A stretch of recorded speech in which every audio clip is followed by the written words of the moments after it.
아멘. 아멘.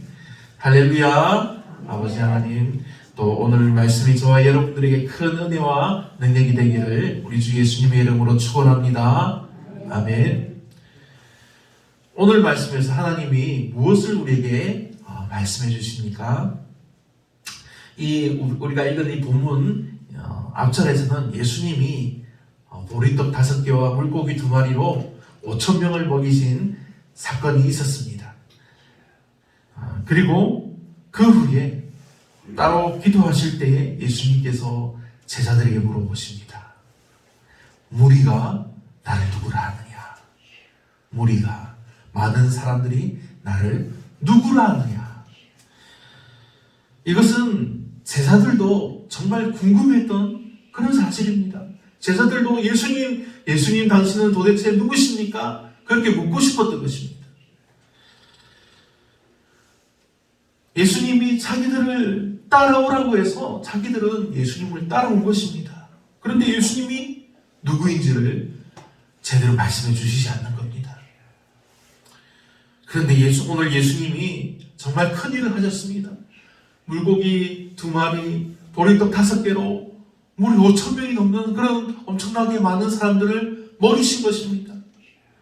그 일을 하시고 기도하시면서 자기들에게 물으셨습니다.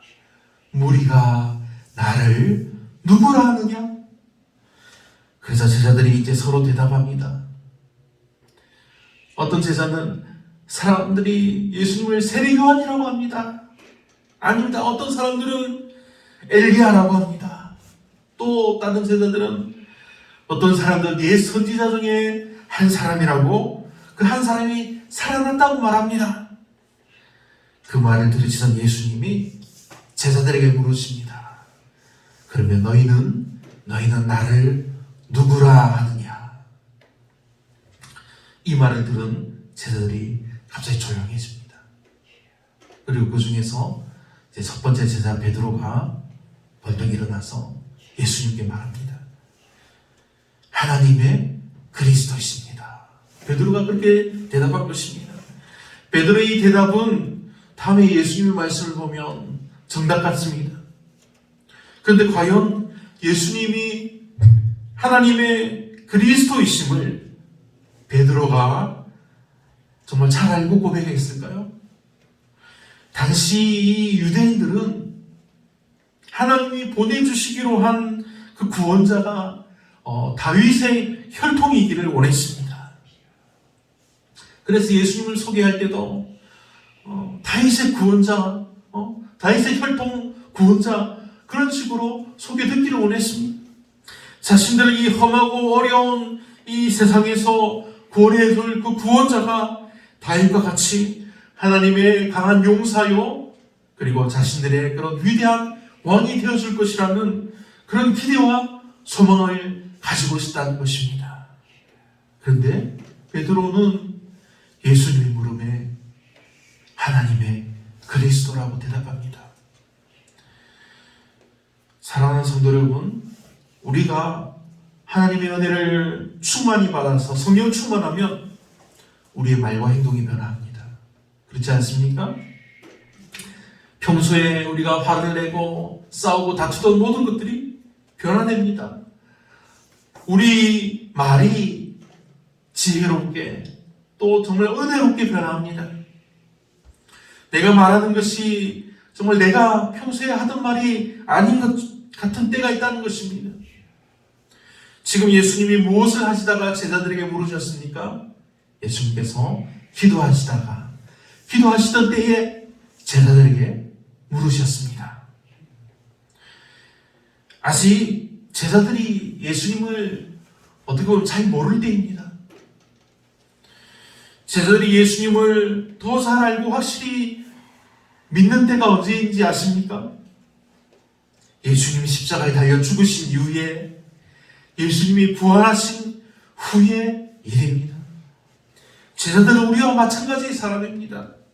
의심과 궁금증이 많아서 질문도 아주 많이 합니다. 우리와 마찬가지로 예배를 드린 후에는 함께 모여서 먹을 것을 나누고 또 이런저런 일을 아주 떠들썩하게 이야기하는 것을 즐겼을 사람들입니다. 우리와는 전혀 다를 바가 없는 우리와 마찬가지의 사람이라는 사실입니다. 이런 사람들에게 예수님이 기도하실 때에 하나님의 영이 임하사 변화된 것입니다. 베드로에 대한 대답이 그렇습니다. 베드로가 결코 지혜로워서 하나님의 그리스도입니다라고 대답한 것이 아니라는 사실입니다. 그리고 예수님이 경고하사 이 말을 아무에게도 이르지 말라 명하십니다. 그리고 또 이어서 자신이 많은 고난을 받고 대제사장들과 서기관들에게 버림받아 되어서 죽임을 당하고 그리고 제3일에 살아나야 하리라 말씀해 주십니다. 그리고 오늘 말씀이 이어집니다.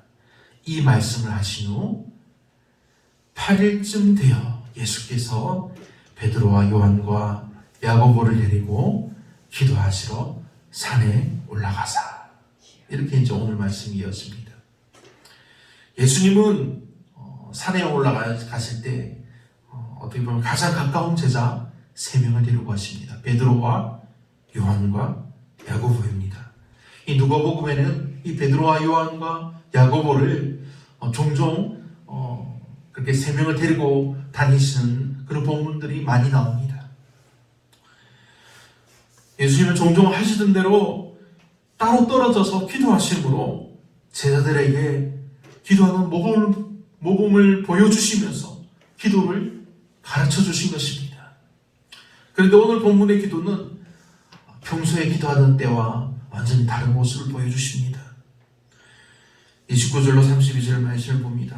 기도하실 때에 용모가 변화되고 그 옷이 휘어져 광채가 나더라. 문득 두 사람이 예수와 함께 말하니 이는 모세와 엘리야라. 영광 중에 나타나서 장차 예수께서 예루살렘에서 별세하실 것을 말할세 베드로와 및 함께 있는 자들이 깊이 졸다가 온전히 깨어나 예수의 영광과 및 함께 선 두 사람을 보더니. 제자들이 이때 무엇을 했습니까? 예수님과 함께 기도하다가 깊이 졸았다고 되어 있습니다. 제자들을 이 복음서의 말씀들을 보면 예수님께서 제자들을 데리고 기도하시러 간 그런 본문들이 많이 있습니다. 그런데 제자들이 예수님과 함께 기도하실 때 온전히 계속해서 기도하는 것을 우리가 볼 수 없습니다. 제자들이 정말 온전히 계속해서 열심히 기도한 것은 예수님이 십자가에 죽으시고 부활하신 이후에 예수님께서 이제 승천하실 때 너희들은 이곳에서 기도하라고 말씀하신 이후에 제자들이 열심으로 기도한 것입니다. 그 이전에는 제자들이 자신들이 그렇게 기도해야 할 것을 알지 못했다는 것입니다. 그렇게 깊이 졸았다가 온전히 깨어나서 예수님이 변화되신 모습을 본 것입니다. 그 옷이 광채가 나는 것을 본 것입니다. 예수님 모습이 이상하게 변한 것 같아. 갑자기 졸다가 잠시 예수님을 봤는데 빛이 막 번쩍번쩍 나는 것입니다. 그것을 보고 이 3명이 서로를 깨워서 온전히 깨어난 것입니다. 그리고 그때 예수님의 곁에 선 두 사람을 봅니다. 이 두 사람이 모세와 엘리야인 것을 이 3명의 제자가 어떻게 알았을까요? 이 두 사람과 예수님이 대화하는 것을 잠시라도 들었을 것입니다. 우리에게 이런 놀라운 일이 일어난다면 우리는 어떻게 합니까? 우리가 정말 잠시 졸다가도 정말 눈이 번쩍 띄어질 것이 아니겠습니까? 제자들도 졸다가 이 놀라운 일을 보고는 온전히 깨어났습니다. 완전히 잠에서 깨어나서 서로 막 놀라워했다는 것입니다. 그리고 예수님의 영광과 및 또 함께 선 두 사람의 모습을 보았습니다. 이 두 사람은 이스라엘이 하나님의 율법을 받고 하나님의 나라가 되게 한 모세요. 또 한 사람은 그 이스라엘 왕국이 이제 망하게 되는 말세의 징조인 엘리야인 것입니다.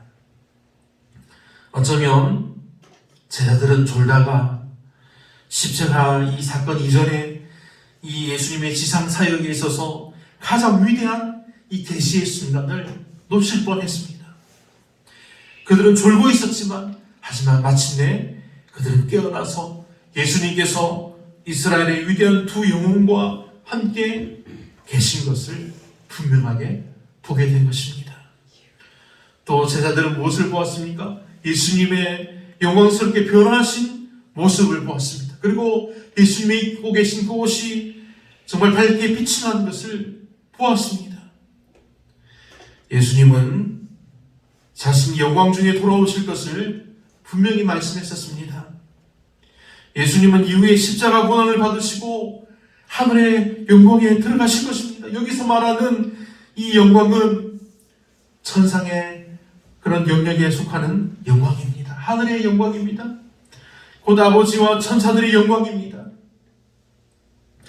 이렇게 해서 세 제자들은 예수님이 완전히 영광에 들어가기 전에 통치하는 왕이자 정말 이 세상을 심판하시는 재판관으로서의 그 예수님의 영광된 모습을 미리 본 것입니다. 우리가 이런 영광된 모습을 보게 된다면 저와 여러분은 어떻게 반응하시겠습니까? 우리가 지금 이 세 제자의 그 자리에 우리가 있다면 어떻게 반응하시겠습니까? 베드로는 지금 예수님과 대화를 마치고 사라지려고 하는 이 모세와 엘리야의 모습을 볼 때 지금 이 순간이 계속되기를 원했습니다. 그래서 베드로가 무엇이라고 말합니까? 베드로가 택한 것은 초막입니다. 33절을 보면 두 사람이 떠날 때 베드로가 예수께 여짜오되 주여 우리가 여기 있는 것이 좋사오니. 우리가 초막셋을 질 때 하나는 주를 위하여, 하나는 모세를 위하여, 하나는 엘리야를 위하여 하사이다 하되 자기가 하는 말을 자기도 알지 못하더라. 아멘. 이 33절을 보면 이 베드로가 모세와 엘리야가 주님과 말씀을 마치고 떠날 즈음에 주님과 모세와 엘리야를 위한 초막을 짓겠다고 말하는 것입니다. 어쩌면 이런 베드로의 이 제안에는 십자가 없는 영광을 누리겠다는 그런 의도가 다분히 담겨 있습니다. 베드로는 하나님의 일보다는 사람의 일을 더 생각했던 사람입니다. 불과 8일 전에 이 산에 올라오기 전에 예수님의 십자가 순환 예고를 듣고는 어떻게 했습니까? 예수님을 만류했습니다. 예수님 잡고는 예수님 안 됩니다. 예수님 죽으시다니요. 있을 수 없는 일입니다. 그렇게 만류했다가 주님으로부터 무슨 말을 들었습니까? 사탄아 물러가라. 그런 엄청난 말을 들었습니다. 그렇게 그 엄청난 말을 들으면서 너는 하나님의 일보다는 사람의 일을 생각한다. 그렇게 엄청난 말을 예수님께 들은 것입니다.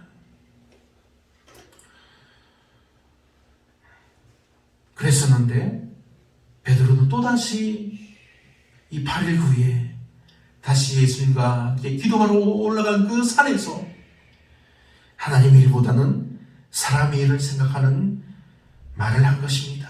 주여 우리가 여기 있는 것이 좋사오니.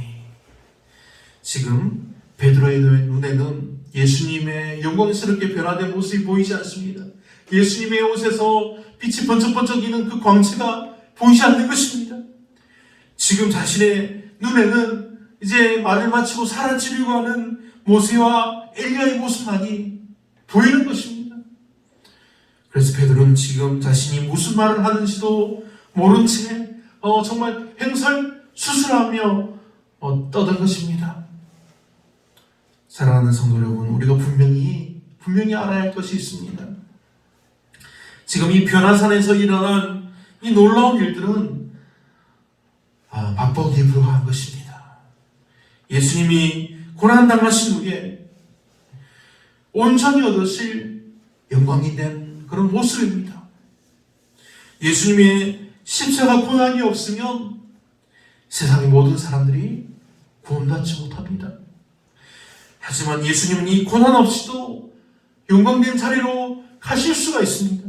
왜냐하면 그곳이 원래 예수님의 은혜의 그 영광된 자리이기 때문입니다. 하지만 예수님은 이 세상을 구원하시기 위해서 자신을 죽게 하는 십자가 고난의 그 길고 긴 고통을 당하기로 결정하신 것입니다.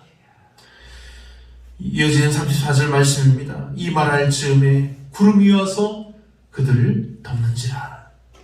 구름 속으로 들어갈 때에 그들이 무서워하더니, 갑자기 구름이 예수님과 이 세 명의 제자들이 서 있는 산을 확 둘러쌌다고 기록이 되어 있습니다. 구름이 무엇입니까? 구름하면 떠오르는 것이 있습니까?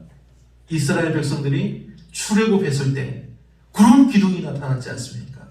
구름 기둥이 나타나서 백성들을 인도했습니다. 거룩한 산에서 나와서 광야로 인도했습니다. 그 광야를 무사히 지나도록 인도했던 엄청난 그 구름이었습니다. 그리고 지금 이제 이 산에서 나타난 구름은 이 제자들을 변화산에서 나와서 이제 이 변화산상에서 정말 갈보리산으로, 예수님께서 십자가에 달리신 그 고난의 산으로 옮겨가도록 인도합니다. 구름은 하나님의 백성에게 하나님의 임재를 보증하는 동시에 한편으로 그들을 막아서 하나님의 완전한 얼굴과 영광을 보지 못하게 한 것입니다. 구름이 제자들을 둘러싸서 그들은 더 이상 그곳에서 일어났던 영광을 보지 못하게 되었습니다. 그리고 제자들은 무서워했다고 합니다. 구름이 자신들을 감싸서 아무것도 보이지 않게 하니 두려워합니다. 하지만 하나님의 음성이 그들에게 임합니다. 그들에게 말씀하심으로 인해서 하나님의 영광이 오히려 그들 가운데 계신 것을 이 세 명의 제자들은 확인할 수 있었습니다.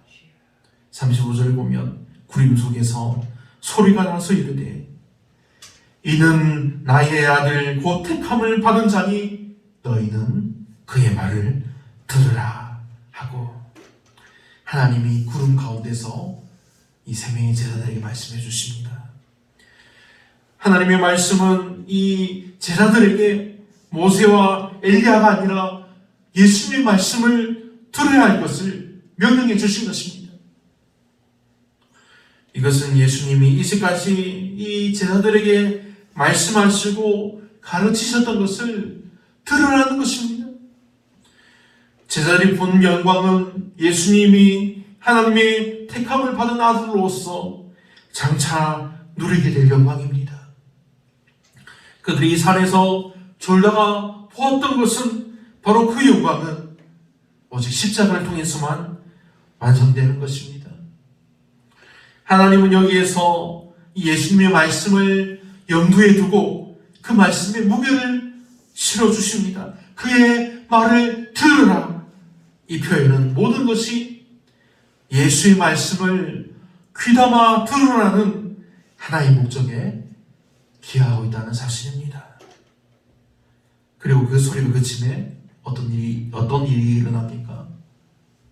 예수님과 함께 있던 두 사람이 사라져 보이지 않습니다. 오직 예수님만 그들에게 보였다는 것입니다. 46절을 보면 소리가 그침에 오직 예수만 보이더라. 제자들이 잠잠하여 그 본 것을 무엇이든지 그때에는 아무에게도 이르지 아니하니라. 아멘. 구름이 제자들을 둘러싸서 그들을 홀로 두었을 때 하나님이 말씀해 주셨습니다. 이것만으로도 제자들은 하나님의 정말 큰 은혜를 입은 것입니다.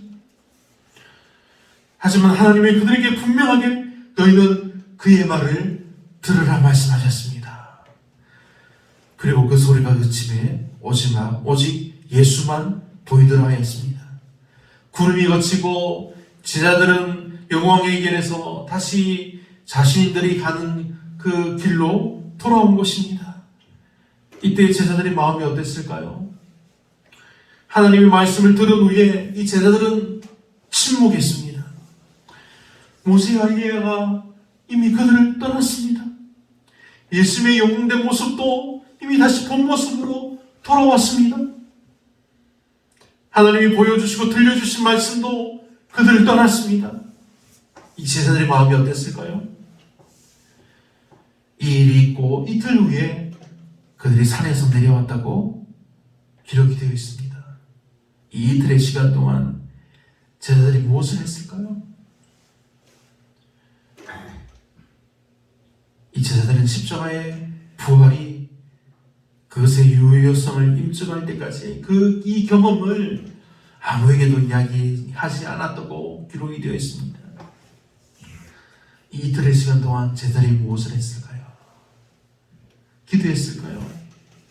예수님께 물어보았을까요? 예수님이 그들에게 조용히 그 세 명의 제자들을 모아서 이야기하시면서 가르쳐 주셨을 수도 있습니다. 말씀을 해주셨을 수도 있습니다. 이 세 명의 제자들이 조용히 묵상하며 기도하면서 그들의 마음을 다시 되짚었을 수 있습니다. 하나님의 영광스러운 임재 가운데 오늘 말씀처럼 하나님의 말씀을 듣거나 우리가 환상을 보거나 걸어간 순간을 경험하는 것이 우리 기독교의 본질은 아닙니다. 우리 기독교의 본질은 바로 예수님을 따라서 우리가 십자가를 지고 매일 열심히 걷는 것입니다. 오늘 말씀은 우리에게 이것을 가르치기를 원하시는 것입니다. 그러니 모두 우리 하나님의 말씀을 들으시기 바랍니다. 너희는 그의 말을 들으라. 우리가 함께 주님의 말씀을 듣고 우리 주 예수님의 가르침을 받아서 우리가 주님을 더욱더 높이고 우리 자신은 더욱더 낮추는, 그래서 그 주님의 말씀에 순종하여 열심히 행하는 믿음의 귀한 성도들이 되시기를 우리 주 예수님의 이름으로 축원합니다. 아멘. 기도하시겠습니다. 하나님 감사합니다. 오늘도 또 은혜로운 예배로 함께하여 주시니 정말 감사합니다.